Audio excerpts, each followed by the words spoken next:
ఈరోజు మనతో మాట్లాడటానికి ఇష్టపడుతున్న అంశం ఏమైనారంటే బలిపీఠము.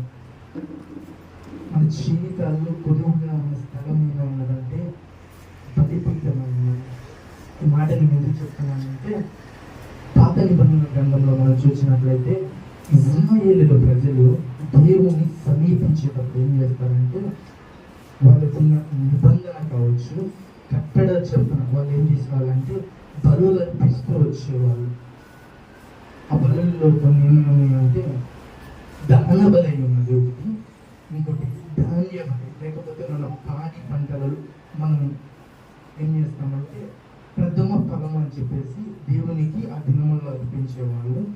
మూడోది ఏమై ఉన్నదంటే సమానత బలి ఉన్నది. సమాధానము కోసం వాళ్ళు ఏం చేసేవాళ్ళంటే దేవుని సన్నిధికి వెళ్ళి బలి అర్పించేవాళ్ళు.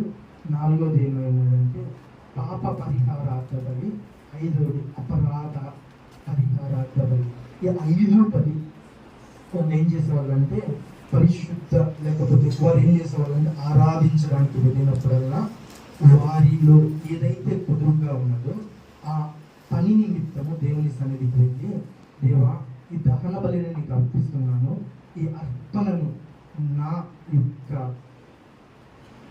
నా నిమిత్తము నాకు ప్రతిగా ఏం చేయమంటున్నారంటే ప్రజలు నీవు తీసుకోయా అని చెప్పేసి ఆ ఎద్దును కావచ్చు, గొర్రెను కావచ్చు, మేకను కావచ్చు, ఏదైనా కావచ్చు, వారికి కలిగి ఉన్న దాంట్లో శ్రేష్టమైన దాన్ని తీసుకొని దేవునికి బలి అర్పించేవాళ్ళు.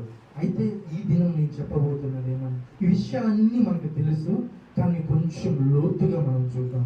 బలిపీఠము దేనికి సాదృశ్యంగా ఉన్నదంటే దేవునికి మనకి మధ్యన నిబంధనకు సాదృశ్యంగా ఉన్నది.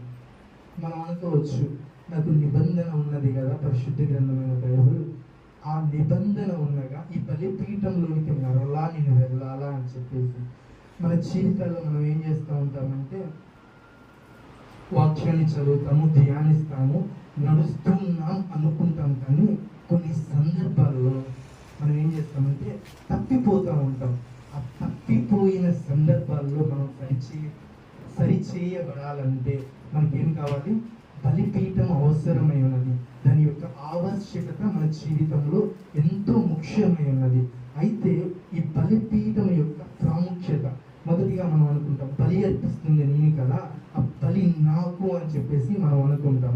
కానీ ఇక్కడ మనం గమనించాల్సింది ఏమన్నానంటే, ఆ బలి అర్పిస్తుంది నీవైనప్పటికీ బలి ఎవరి నిమిత్తం అర్పిస్తున్నావు? నీ పాపముల నిమిత్తము, శాపముల నిమిత్తము, అతిక్రమముల నిమిత్తము దేవుని సన్నిధికి వెళ్ళి దేవుని యొక్క సన్నిధిలో ఏం చేస్తున్నావు అంటే అర్పణగా అర్పిస్తున్నావు. అయితే మనం గమనించినట్లయితే కొత్త నిబంధన గ్రంథంలో యేసుక్రీస్తు ప్రభువారు నీ నిమిత్తము నా నిమిత్తము ఏమయ్యాడు? బలిగా ఎంచబడ్డాడు, మార్చబడ్డాడు, బలియాగం అయ్యాడు. అదేవిధంగా పాత నిబంధన గ్రంథంలో ఏం చేస్తున్నారంటే దేవునికి మనకి, అంటే మనం చూసినట్లయితే కొంతమంది అంటారు ఈ లోకంలో మనం యాత్రికులము అయి ఉన్నాం కదా, అంటే మన యాత్ర ఒకానొక దినమున ఇక్కడ ముగుస్తుంది. ఆ ముగిసినప్పుడు మనం ఎక్కడికి వెళ్తాం? వేరే లోకములకు వెళ్తాం. అంటే మన పరుగు ఇక్కడే ప్రారంభించాం, కానీ మనం ఎక్కడ ముగించినా కానీ వేరే చోటుకి వెళ్తాం. అంటే దాని అర్థం ఏమైనది? మనం బలి అర్పిస్తున్నది మన పాపముల నిమిత్తం, శాపముల నిమిత్తం ఈ భూలోకంలో అర్పిస్తున్నా మనం ఎవరికి అర్పిస్తున్నాం అంటే దేవునికి అర్పిస్తున్నాం. ఆయన మన మధ్యలో ఉన్నాడు, కానీ మనం ఆయన అదృశ్య రూపంలో ఉన్నాడు, ఆయన మనం చూడలేకపోతున్నాం. అంటే మనం అర్పిస్తున్న బలి అర్పణ ఏమవుతుందంటే నీ నిమిత్తము నా నిమిత్తము అదృశ్య రూపంలో ఉన్న దేవునికి చేరడానికి సహాయపడుతుంది. అయితే బైబిల్లో 2 విధాల బలి అర్పణలు ఉన్నాయండి. ఒకటి, కొంతమంది ఏం చేస్తారంటే బైబిల్లో బలి గురించి మనం మాట్లాడినట్టే బలిపీఠం గురించి మాట్లాడినట్లయితే 400 సార్లు బలిపీఠం గురించి, బలుల గురించి ప్రస్తావించబడి ఉన్నది. 2 రకమైన బలులు ఉన్నాయి. ఒకటి దేవునికి అర్పిస్తున్నారు, రెండోది వచ్చేటప్పుడు లోకనాథునికి అర్పిస్తున్నాడు. నేను అర్పించే బలి ఎవరికి అర్పిస్తున్నాను? ఒకసారి ఆలోచిద్దామండి. మనం చూసినట్లయితే సహజంగా మనం అనుకుంటాం, ఏమనుకుంటామంటే నేను స్తుతి చెల్లిస్తున్నాను, ఆరాధిస్తున్నాను, ఆత్మతో సత్యముతో జీవము కలిగిన దేవుణ్ణి కదా నేను ఆరాధిస్తుంది అని చెప్పేసి అనుకుంటూ ఉంటాం అనేకమైన సార్లు. అయితే మనం చూద్దామండి, మనం చూసినట్లయితే అసలు మనము బలి అర్పిస్తున్న దానికి లేకపోతే ఆ బలిపీఠం యొద్దకు మనం వెళ్ళడానికి కారణం ఏమైందనంటే యేసుక్రీస్తు ప్రభు లేకపోతే తండ్రి అయిన దేవుణ్ణి నేనేమవ్వాలనుకుంటున్నామంటే కలవాలి అనుకుంటున్నాం. కాబట్టి మనం ఏం చేస్తున్నాం అంటే బలి అర్పిస్తున్నాం. ఇంకో మాటను మనం గమనించినట్లయితే ఇర్మియా గ్రంథము 5వ అధ్యాయము 15వ వాక్య భాగం ఒక్కసారి 5వ వాక్య భాగం ఒకసారి చదువుదామంటే ఇర్మియా గ్రంథము 1వ అధ్యాయము 5వ వాక్య భాగం.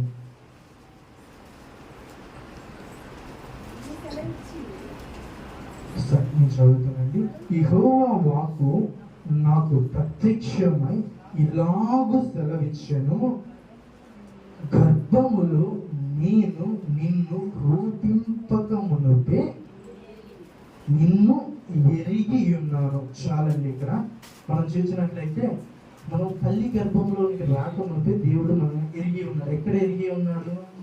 మనం అందరం అనుకుంటున్నాం కదా, నేను ఇక్కడే నా ప్రయాణమును ప్రారంభించాను అని చెప్పేసి అనుకుంటున్నాం. కానీ దేవుడు ఏమంటున్నాడంటే నిన్ను మునుపే ఎరిగి ఉన్నాడు అంటున్నాడు. ఎక్కడ? నిన్న చెప్పాను కదా, ఏమని చెప్పాను? వేరు విల్లంలో, అంటే వేరు యొక్క ప్రపంచంలో దేవునికి నీవు నేను తెలుసు. ఏ ప్రపంచం?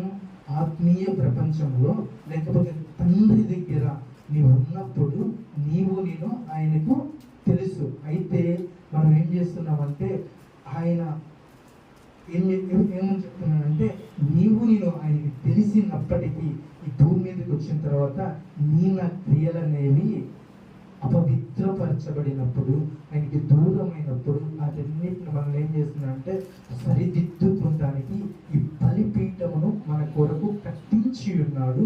ఆ బలిపీఠము మీద మనం ఏమవ్వాలంటే ఇట్లా దైవజనుడు కూడా ఆరాధనలు పాడి ఉన్నాడు. ప్రాణ ఆత్మ శరీరములను నీకే, ఎవరికి? తండ్రి కుమార పరిశుద్ధాత్మలకు మనము సజీవ బలియాగముగా అర్పణగా అర్పిస్తున్నాము. ఎవరికి? దేవునికే కదా. అంటే మనం అర్పించే విధానం ఏమై ఉండాలంటే పరిశుద్ధముగా, అంటే హృదయ లోతుల నుంచి. కొంతమంది అర్పిస్తూ ఉంటారు. ఏ విధంగా అర్పిస్తారంటే పైన. కానీ దేవుడు ఏమంటున్నాడంటే హృదయ అంతరంగ లోతులలో నుంచి మనల్ని ఏం కోరుకుంటున్నాడంటే పశ్చాత్తాపడమంటున్నాడు. మొదటి గమనించాల్సింది, దేవుడు మనల్ని ఎరిగి ఉన్నాడు. ఎక్కడ? నువ్వు భూలోకములోనికి రాకమునికే. రెండోది మనం చూద్దామండి, హెబ్రీయులకు రాసిన పత్రిక 10వ అధ్యాయము 5వ వాక్య భాగంలో చదువుతాం. కాబట్టి ఆయన లోకమందు ప్రవేశించున్నప్పుడు ఇలాగు చెప్పుచున్నాడు, బలియు అర్పణయు నీవు కోరలేదు గాని నాకు ఒక శరీరమును అమర్చి తెలియచాలండి. ఏమంటున్నాడంటే దేవుడు అంట ఈ లోకంలోకి వచ్చేటప్పుడు బలి కానీ అర్పణ కానీ కోరడం లేదు. ఆయన ఏం కోరుతున్నాడు? శరీరమును ఆయన కొరకు కోరుతున్నాడు. రెండోది గమనించాల్సింది, మొదటిగా మనం ఏం చూసి ఉన్నాం? ఆయనకు మనము వేరొక ప్రపంచంలో. నేను ఎందుకంటే ప్రపంచం అని వాడుతున్నానంటే కొంతమంది అనుకుంటా ఉంటారు ప్రపంచం ఏమై ఉన్నదంటే మన యొక్క ప్రపంచము. రమేష్ అన్న గారు, రమేష్ అన్న గారు, నా ప్రేమ ప్రపంచము నీవేనయా, నీవు లేని లోకాన నేను ఉండలేనయా అని చెప్పేసి ఎందుకు రాసి ఉన్నాడంటే మనం చూసే విధానం ఒకటై ఉన్నది, కానీ మనకి తెలియాల్సింది ఏమై ఉన్నదంటే ఆయన యొక్క ప్రపంచంలోకి మనం అడుగు పెట్టాలంటే మన ప్రపంచం మొదటి ఏమై ఉన్నదో అది మనం ఎరిగి ఉండాలి. ఆయన ఏం చేశారంటే ఆ ప్రపంచంలో నుంచి ఇక్కడికి తీసుకొచ్చేసి నీకు నాకు ఒక శరీరమును అమర్చి ఉన్నాడు. అయితే అమర్చి ఉన్న శరీరములో నీవు నేను బలిపీఠమును ఏ విధంగా కట్టగలము అని చెప్పేసి అనుకుంటూ ఉంటాం. కొత్త నిబంధన గ్రంథంలో అయితే బలిపీఠము అవసరం లేదండి. ఎందుకంటే యేసుక్రీస్తు ప్రభువారే నీ కోసం నా కోసం ఒక బలి అర్పణగా మార్చబడి ఉన్నాడు. అయితే మనం చూద్దాం పాత నిబంధన గ్రంథంలో మనం ఒక మాటను చూద్దామండి.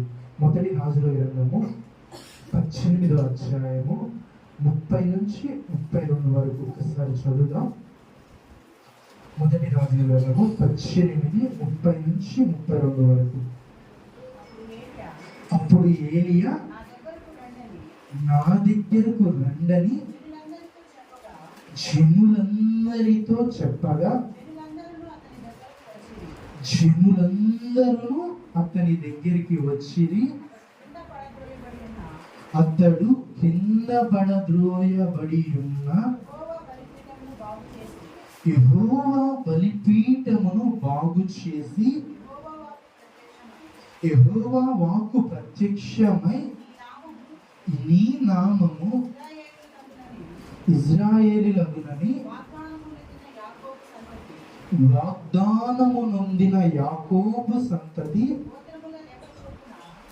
గోత్రముల లెక్క చొప్పున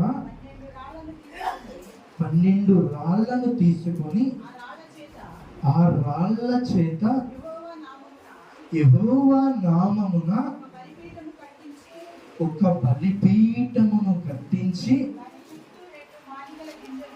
దాని చుట్టూ 2 మాణికల గింజలు పట్టునంత లోతుగా గ్రంథం ఒకటి త్రవ్వించి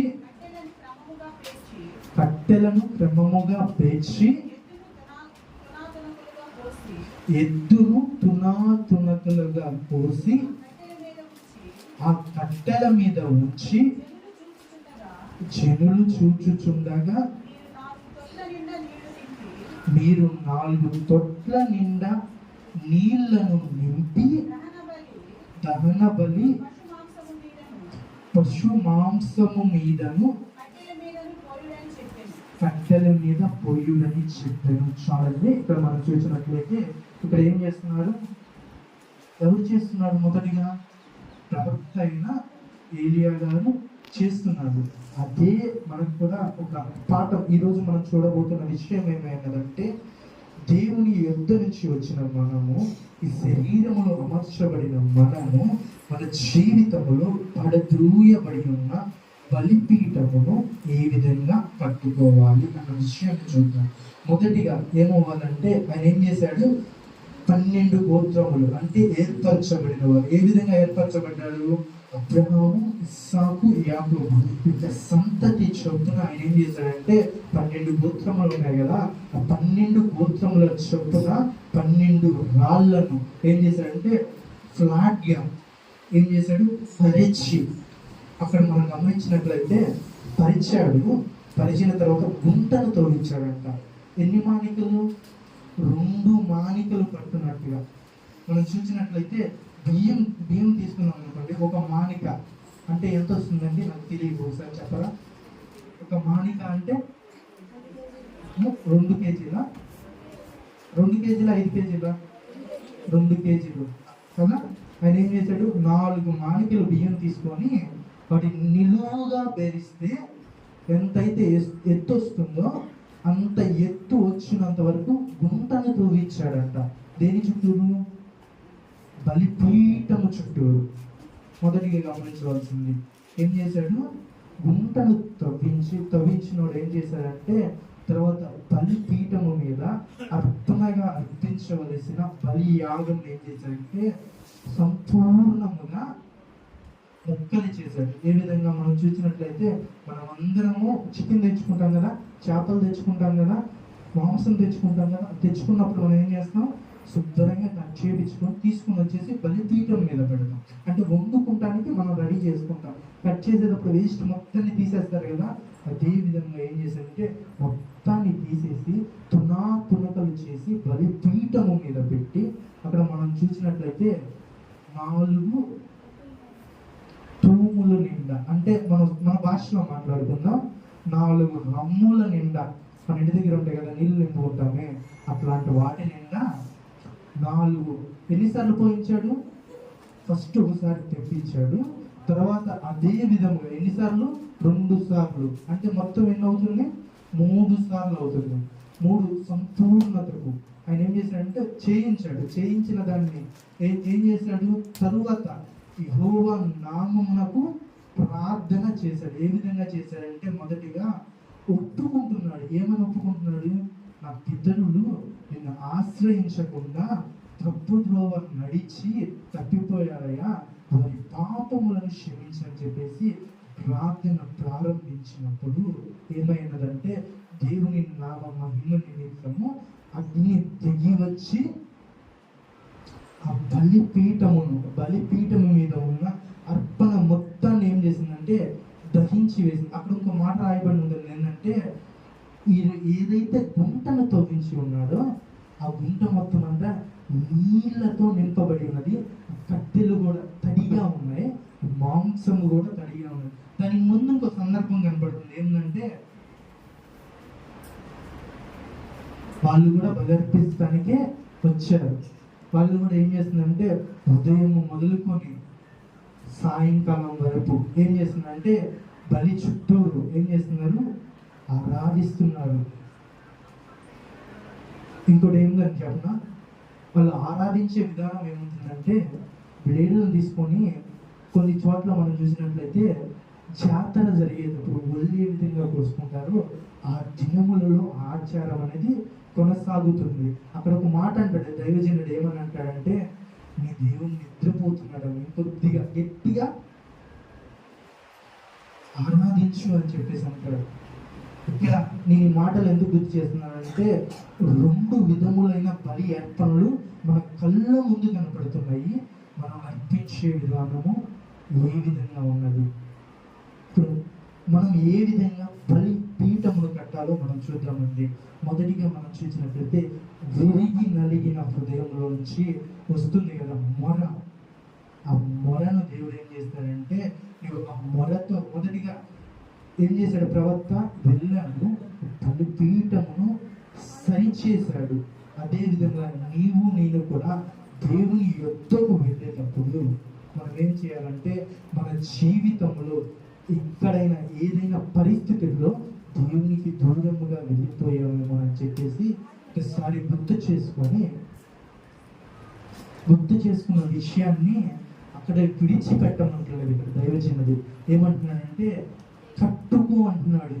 విరిగిపోయిన నీ అనుభవమును పశ్చాత్తాపముతో ఏం చెప్తున్నాడంటే కట్టుకోమని చెప్తున్నాడు. మొదటిగా ఈ విధంగా విరిగిపోయావు, నలిగిపోయావు, కృంగిపోయావు, నశించిపోతాను అని చెప్పేసి అనుకుంటున్న స్థితిలో నీవు ఉన్నావు. అయితే దేవుడు ఏమంటున్నాడంటే, నువ్వు ఆ స్థితిలో ఉన్నావు. ఆ స్థితిలో ఉన్న నీవు పశ్చాత్తాపముతో నీ జీవితాన్ని మరలా కట్టుకుంటావా అని చెప్పేసి అంటున్నాడు. ఇక్కడ మనం చూసినట్లయితే ఆ బలిపీఠం దగ్గరికి నువ్వు వెళ్ళేటప్పుడు అక్కడ ఏమవుతుందంటే దేవుని యొక్క ప్రసన్నత అనేది అక్కడ ఉంటుంది. ఇప్పుడు మనం ఒక గవర్నమెంట్ ఆఫీస్కి వెళ్ళాం అనుకోండి, వారి సంతకం కోసం మనం ఎందుకు తిరుగుతూ ఉంటాం? ఆ సంతకం పెడితే మన పని అనేది అయిపోయినట్టు. అదేవిధంగా ఈ బలిపీఠము మీద ఏమవుతుందంటే దేవుని యొక్క ప్రసన్నత ఉంటుంది. ఆయన ఏం చేస్తాడంటే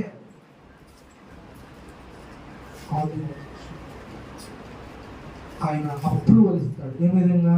నువ్వు దేని నిమిత్తం అయితే నా దగ్గరకు వచ్చి బలిని అర్పిస్తున్నావో దాన్ని సంపూర్ణముగా నీవు అనుభవించినట్లు నేను ఒక ఆజ్ఞను నీ నిమిత్తము జారీ చేస్తానంటున్నాడు. ఎప్పుడు? పెదవులతో అర్పించినప్పుడా? విరిగి నలిగిన హృదయంలో నుంచి వస్తుంది కదా. కొన్నిసార్లు కొంతమంది ప్రార్థన చేస్తున్నప్పుడు మాటలు రావు, కన్నీరు కూడా రాదు, ఒక మూలు వస్తూ ఉంటుంది.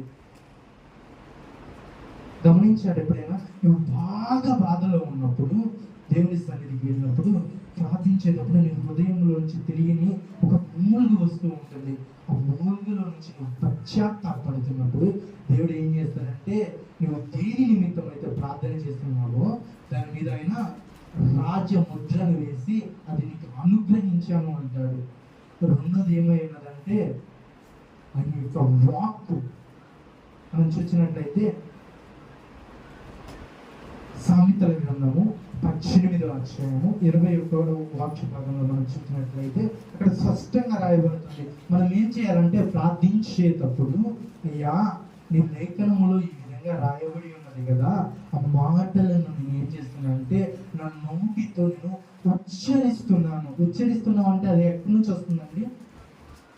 నువ్వు ప్రార్థన చేస్తున్నప్పుడు ఆ మాటలు నీ ఉచ్చరణలోకి వస్తున్నాయి అంటే నీ పెదవులతో పలుకుతున్నావు అంటే అది నీ హృదయంలో నుంచే కదా వస్తుంది. పశ్చాత్తాపంతో కూడిన దేవుని యొక్క వాక్కును నువ్వేం చేస్తున్నావు అంటే నువ్వు పశ్చాత్తాపడుతున్నావు. పశ్చాత్తాపడడానికి దేవుని యొక్క వాక్ ఏమవుతుందంటే కారణం అవుతుంది. ఆ వాక్కు నువ్వేం చేస్తున్నావు అంటే నీ పెదవులతో నువ్వేం చేస్తున్నావు అంటే విడుదల చేస్తున్నావు. ఆ విడుదల చేయడాన్ని బట్టి ఏమవుతుందంటే కోట గోడలు అనేవి నీ జీవితంలో ఏదైతే అడ్డుగా ఉన్నదో ఆ కోట గోడ కూల్చివేయబడుతున్నది. ఎప్పుడు? దేవుని యొక్క వాక్కును బట్టి, ఆ వాక్కును బట్టి నువ్వు ప్రార్థించినప్పుడు. మూడోది ఏమైనదంటే అర్పణ, సాక్రిఫైస్. నిన్ను నువ్వు అర్పించుకోవాలంట.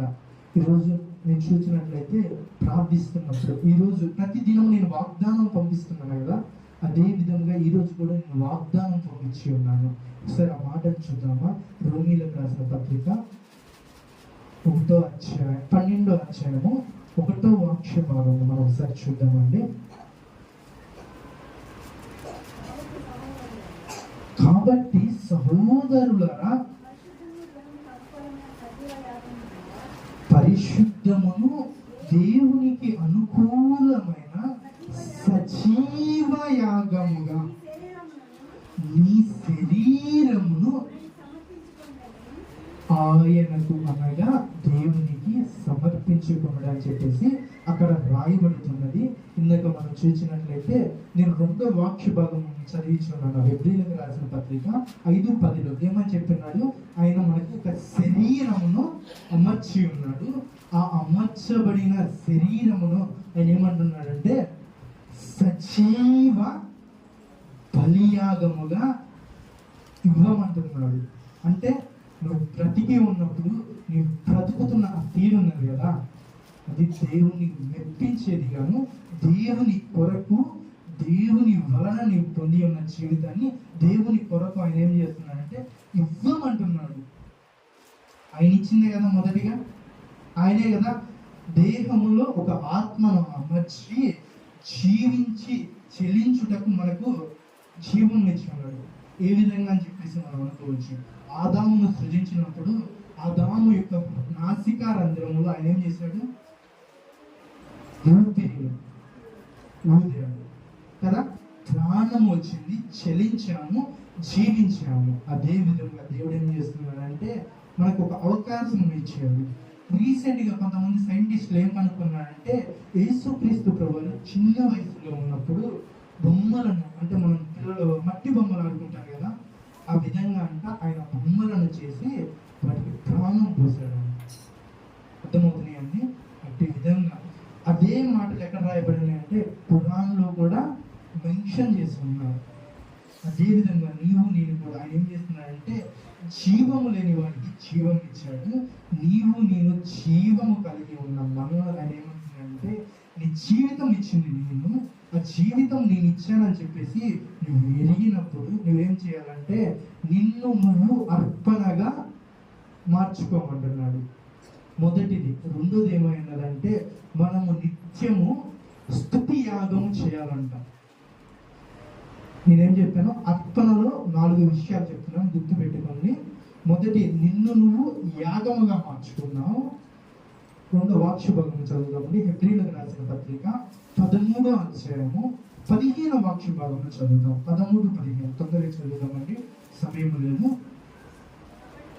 కాబట్టి ఆయన ద్వారా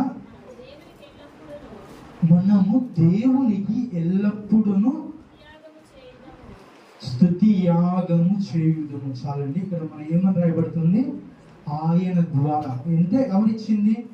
దేవుడే కదా. ఆయనకి మనం ఏం చేయాలి? ఎల్లప్పుడూ, నిత్యము, ప్రతి నిత్యము. ఆయన ఏమంటున్నాడు? రమేష్ అన్న గారు, నీ జ్ఞాపకాలతో నా అంతరంగంలో. ఎక్కడ? ఆయన ఏం చేస్తున్నాడు? పాట రూపంలో మనకు ఒక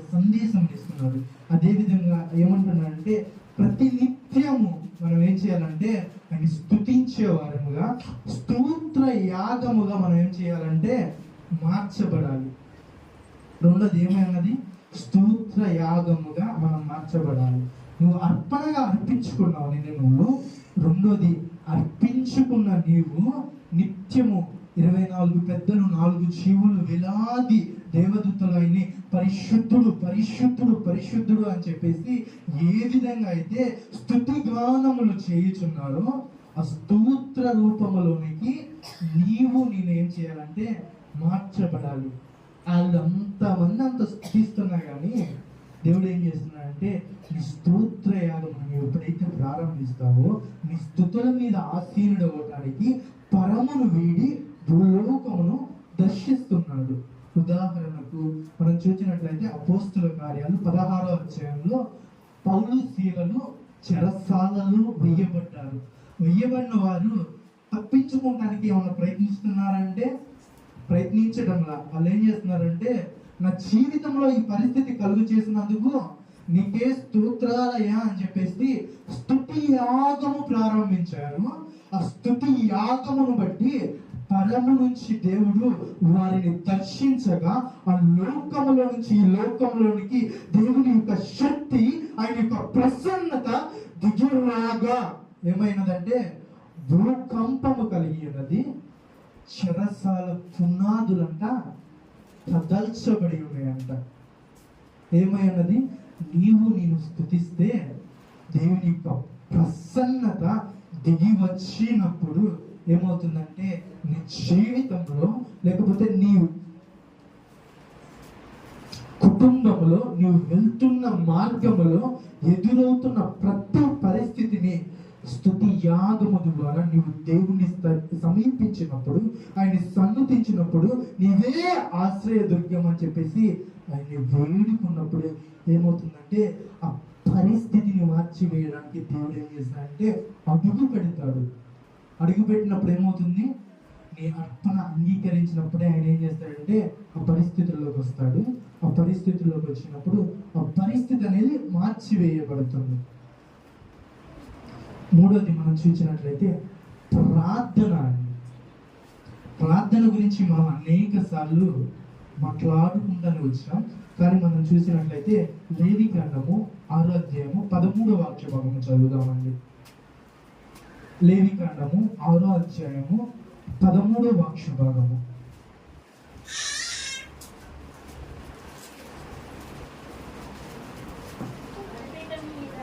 బలిపీఠము మీద అగ్ని నిత్యము మండుచుండవలెను, అది ఆరిపోకూడదు. చాలండి.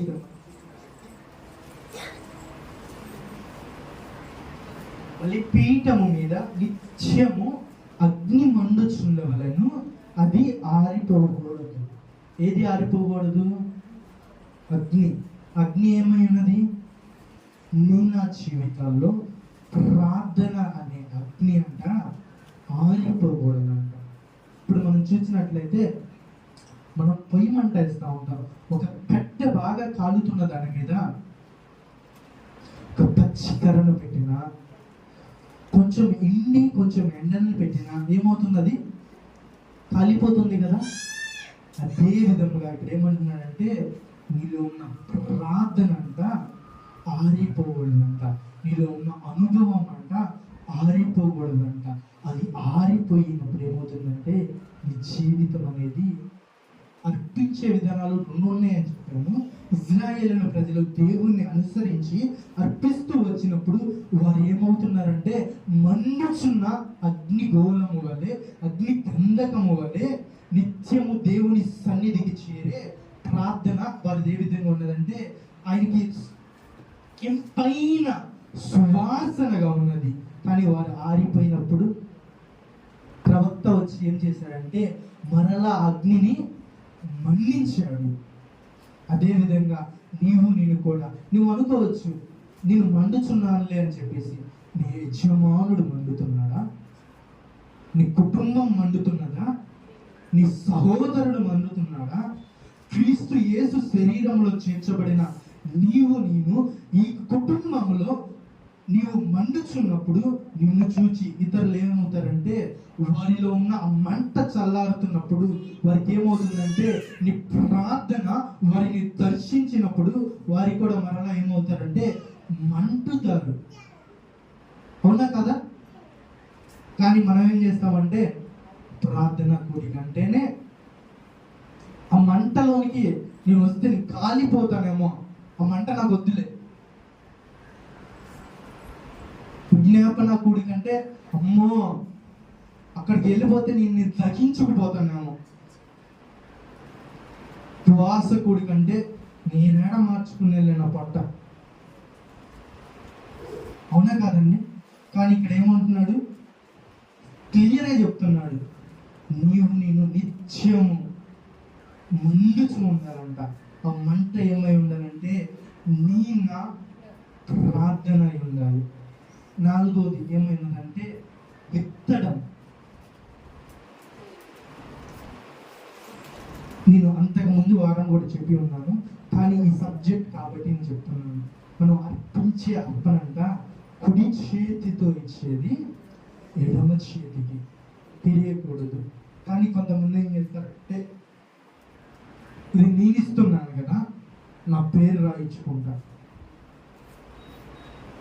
అంటే నువ్వు ఈ లోకములో మనుషుల ఎదుట కనబడడానికి నువ్వు విత్తుతున్నావు. మనుషుల ఎదుటే నీకు బహుమానము దొరికింది. కానీ రహస్యం అందు చూచుతున్న దేవుడు ఏమంటున్నాడంటే నువ్వు విత్తుతున్న అర్పణ అంట ఎవరికి తెలియకూడదు. కుడి చేయి అనగా మన దేహం గురించి మనం ఆలోచించినట్లయితే దేవుడు ఏం చేస్తున్నాడంటే జతపరిచి ఉన్నాడు. ఎవరెవరిని? స్త్రీని, పురుషుణ్ణి. ఉదాహరణకు నేను చెప్తున్నాను. అంటే నీవు అర్పించే అర్పణ నీ మట్టుకే నీ యజమానుడిది. అంటే ఈ అర్పణలలో ఈ విత్తే విషయంలో మనం ఏమవుతున్నాం అంటే గ్రహింపులోనికి రావడం లేదు. ఎందుకని? నా కుటుంబం మొత్తానికి కలిపి నేను ఇస్తున్నాను కదా. సరే ఆలోచిద్దాం. ఈ ప్రార్థన నీ యజమానుడి సమయం నీ యజమానుడు ఇవ్వాలి. వాక్యానుభవంలో నీ యజమానుడిది యజమానుడు ఇవ్వాలి. నీ పిల్లలది నీ పిల్లలు ఇవ్వాలి. నువ్వు విత్తే క్రమం యోగును చూసినట్లయితే ఆయన ఏమంటున్నాడంటే ఒకవేళ ఆలోచనల ద్వారా నా పిల్లలు ఏమన్నా తప్పు చేశారేమో అని చెప్పేసి ఆయన ఉదయాన్నే వెళ్ళి సాయంత్రాన్నే వెళ్ళి ఎప్పుడైనా దేవునికి ఏం చేస్తున్నాడు? ఆయన అర్పిస్తున్నాడు కదా. అదే విధముగా నీవు నీ నిమిత్తం అర్పిస్తున్నావు, నీ కుటుంబం నిమిత్తం అర్పిస్తున్నావు, అందరి నిమిత్తం నేనే చేస్తున్నానుగా అనుకుంటే అవుతుందా? కాదు. ఇక్కడ ఏమవుతున్నాడంటే డిఫరెన్షియేట్ చేస్తున్నాడు, విభజిస్తున్నాడు. ఇక్కడ నువ్వు విత్తే విధానం మార్చుకోవాలి. మార్చుకున్నప్పుడు ఏమవుతుందంటే నీవు విత్తినప్పుడు నీ దేవుడు ఏ విధంగా చూస్తున్నాడో అదే విధంగా నీ యజమానుడు విత్తుతానికి వస్తున్నప్పుడు తను ఏం చేయబడతాడంటే తన కూడా ఆ బలిపీఠము కట్టుకునే అనుభవంలోనికి వస్తాడు. వచ్చినప్పుడు తన జీవితం ఏం చేయబడుతుంది? నీ వలే నిన్ను చూస్తున్నాడు కదా, నీ ఇంటి దగ్గర నువ్వు ప్రార్థించే శైలి చూస్తున్నాడు, నువ్వు మాట్లాడే శైలి చూస్తున్నాడు, నువ్వు నడిచే విధానం, నువ్వు మాట్లాడే విధానం, నువ్వు ఏదైతే చూస్తున్నావో నీతో పాటు ఉన్న నీ యజమానుడు చూడకుండా ఉంటున్నాడా? నువ్వు ప్రవర్తనను బట్టి జ్ఞానము కలిగిన స్త్రీ ఏం చేస్తుంది? ఇల్లును పెరుపుకుంటుందా? వినపడతలేదా? నాకు చక్క పెట్టుకుంటుంది అంటే కట్టుకుంటుంది. దేన్ని బట్టి? వచ్చింగానే ఇంటి దగ్గర నుంచి వచ్చింగానే అక్కడ ఉన్నాయి నీళ్లు వెళ్ళి పోసుకోపో అంటే వింటాడా? ఉంది కదా. ఏ విధంగా కడుతున్నావు, ఏ విధంగా చూపిస్తున్నావు నువ్వు విత్తడాన్ని. నీ ప్రవర్తనే కదా నీవు విత్తడాన్ని చూపించేది. వచ్చింగానే ఆ అమ్మ అది ఉందంట, ఈ అమ్మకు కూడా ఆ విధంగా విత్తితే నీ యజమానుడు రక్షణ పొందుతాడా? ఈ బలిపీఠం యొద్దకు వస్తాడా? కట్టుకుంటాడా? కాదు కదా. ఏ విధంగా అంటే నువ్వు మందిరంలోనే విత్తడం కాదండి. ఎక్కడ విత్తాలి? క్రియల ద్వారా నీ ఇంటిలోనే నువ్వేం చేయాలంటే బలిపీఠమును కట్టుకోవాలి. అక్కడ ప్రవక్త ఏం చేశాడు? ఏలియా గారు గమ్ముకున్నాడా? జనులందరి ఎదుట నిరూపించాడు. దానికి ముందు ఆయన ఏం చేస్తున్నాడు? తనకు తాను ప్రార్థన ద్వారా దేవుడు ఏం చేస్తున్నాడంటే, నేను పని చేస్తానికి వెళ్తున్నా, నీవు నాకు సంతకం పెట్టు, నువ్వు పెడితే నేను వెళ్తా. అయితే ఆయన సంతకం పెట్టినా కానీ వెళ్ళి ఏం చేశాడు? మౌనంగా ఉన్నాడా? నువ్వు అగ్నిని పంపించు, నువ్వేగా పంపించిందని చెప్పేసి అన్నాడా? లేదు. అక్కడ ఒక క్రమాన్ని కనపరుస్తున్నాడు. నీ క్రమం జనుల ఎదుట ఏ విధంగా ఉందో, మందసం ఎదుట ఏ విధంగా ఉందో, జనులలో ఉన్నప్పుడు ఏ విధంగా ఉందో, వ్యక్తిగతంగా నీ కుటుంబంలో ఉన్నప్పుడు, సమాజంలో ఉన్నప్పుడు నీవు అర్పించే బలిని కూడా దేవుడు ఏం చేస్తాడంటే చూస్తాడు. ఒకసారి గమనించుకుందామండి. దేవుడు ఏమంటున్నాడంటే, విత్తడం గురించి చాలా ఉన్నాయి చెప్పడానికి. మనం చూసినట్లయితే ఈ బలిపీఠంలో 5 విభజనలు ఉన్నాయి. దేవుడు సమయం ఇస్తే నేను తర్వాత పంచుకుంటాను. కానీ ఇవాళ మనం చూసిన విషయం ఏమై ఉన్నదంటే, మనం బలిపీఠం అంటే ఏదో తెలుసుకున్నాం. దేవుడు ఏం చేస్తున్నాడంటే, నీకు నాకు ఒక రాజముద్రను వేసే స్థలం ఏమై ఉన్నది? బలిపీఠమై ఉన్నది. నువ్వు ఏదైతే కోరిక కోరుతున్నావో ఆ కోరిక నీకు తీర్చబడే స్థలం ఏమై ఉన్నది? ఆ బలిపీఠమై ఉన్నది. ఆ బలిపీఠమును నీ హృదయములు నువ్వు కట్టుకొని ఉన్నావా? కట్టుకోకపోతే దేవుడు ఏమంటున్నాడంటే, విరిగి నలిగిన హృదయముతో, పశ్చాత్తాప హృదయముతో ఆయన యుద్ధకు చేరినప్పుడు నీకు తెలియకుండా నీ పశ్చాత్తాపంలోంచి ఒక మూలుగు వస్తుంది కదా, ఆ మూలుగును విని ఆయన ఏం చేస్తాడంటే కట్టుతాడు. రెండోది ఏమంటున్నాడంటే, నువ్వు కట్టుకుంటానికి కారణమైన వాక్యమును నువ్వు విడిచిపెట్టకూడదు. మూడోది ఏమై ఉన్నదంటే, నీవే అర్పణగా మార్చబడాలి. అర్పణగా మార్చబడిన నీవు నిత్యము స్తుతి యాగము చేయాలి. ఆ స్తుతి యాగములోంచి ఒక ధ్వని పుడుతుంది. ఆ ధ్వని ఏం చేస్తుందంటే, పరలోకము నుంచి దేవుని యొక్క ప్రసన్నతను నీకు ప్రత్యక్షపరుస్తుంది. ఆ ప్రత్యక్షపరచబడినప్పుడు ప్రతి ఒక్క స్థితి మార్చివేయబడుతుంది. తర్వాత మనం ఏం చేయాలంటే, ఆ మంటను ఏం చేయాలంటే ఆర్పకూడదు. నువ్వు మండుచున్న జ్యోతి వలె ఉన్న నీవు నలుగురిని వండించాలి. దేని ద్వారా? ప్రార్థన ద్వారా. ఆ మండుతున్న నేను మండుతున్నాను కదా, నేను అర్పించకపోతే ఏమైనదంటే అదే మనం చేస్తున్న పొరపాటు. కాబట్టి ఆయన అంటున్నాడు కదా, నేను వస్త్రహీనుడై ఉన్నాను, నేను ఆకలి కొని ఉన్నాను, నేను బందీనై ఉన్నాను, నేను అనేకమైన చోట్ల నీకు కనపడుతున్నాను, నువ్వు ఏ రోజైనా నన్ను చేర్చుకున్నావా అంటున్నాడు. ఒకసారి ఆలోచించుకుందామండి, మనం ఏ విధంగా విత్తుతున్నాం. ఒకసారి ఈరోజు చెప్పిన వాక్యము అర్థమైన వారు దేవునికి స్తోత్రాలు చెప్దామా? హల్లెలూయా. మనం కట్టుకుందామా వాక్యము ద్వారా? ఆమేన్ చెప్దామా? కట్టుకుందామన్న వాళ్ళందరూ ఆమేన్ చెప్దామా? ఆమేన్. ఆమేన్ అనగా మనం ఏం చేస్తున్నాం? దేవా, ఈ పరిస్థితుల్లో నేను ఉన్నాను, కట్టుకోవడానికి నేను నీకు నా జీవితాన్ని చేతుల్లో పెడుతున్నాను, ఒక్కసారి కరుణించయ్యా అని చెప్పేసి ఆయన్ని వేడుకుంటూ, ఆయన్ని ఆశ్రయిస్తూ జరిగించయ్యా అని చెప్పేసి మొరపెడుతున్నాం.